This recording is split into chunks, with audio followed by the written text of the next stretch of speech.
So where do we find asteroids?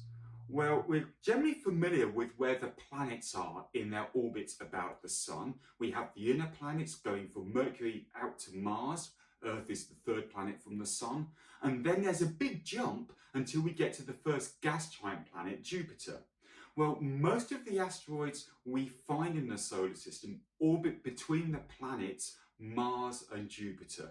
And if we count the distance between the Sun and the Earth as one unit of distance, which we call an astronomical unit, then the asteroid belt lies between 2 astronomical units and roughly 3.5 astronomical units from the Sun.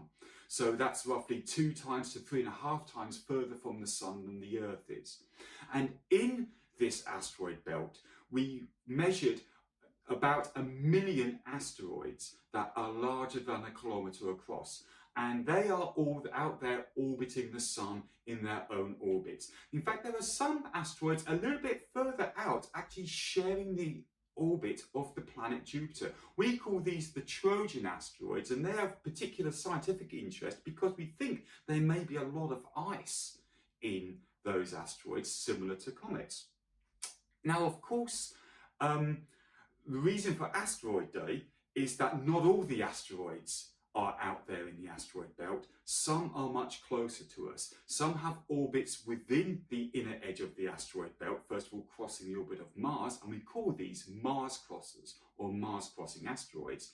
And then even closer to the Sun, we have asteroids that cross the orbits of Earth and Venus and even Mercury. And these are the near-Earth asteroids. In fact, for every 1,000 asteroids in the asteroid belt, there's generally about 1 asteroid near the Earth. But that still means that they can hit us from time to time, and of course that's what we're all interested in.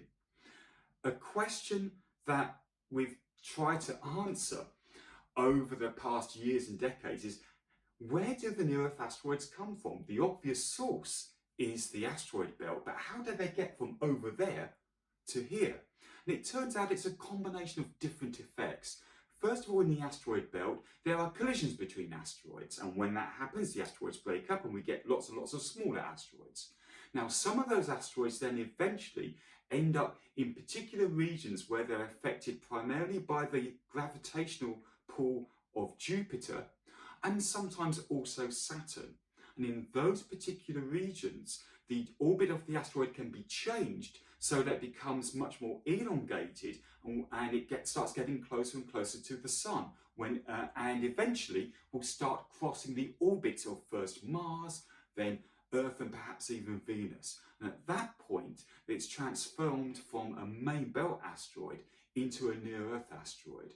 Now, the interesting thing is that when we actually calculate how long those near-Earth asteroids last for, they don't last for very long in astronomical terms. They last for perhaps 1 million to 10 million years on average before, funny enough, they don't hit a planet most of the time. They would actually fall into the Sun or be ejected from the solar system by Jupiter's gravity. But for every asteroid that's destroyed that way, another asteroid generally, on average, is brought into the inner solar system by Jupiter and Saturn.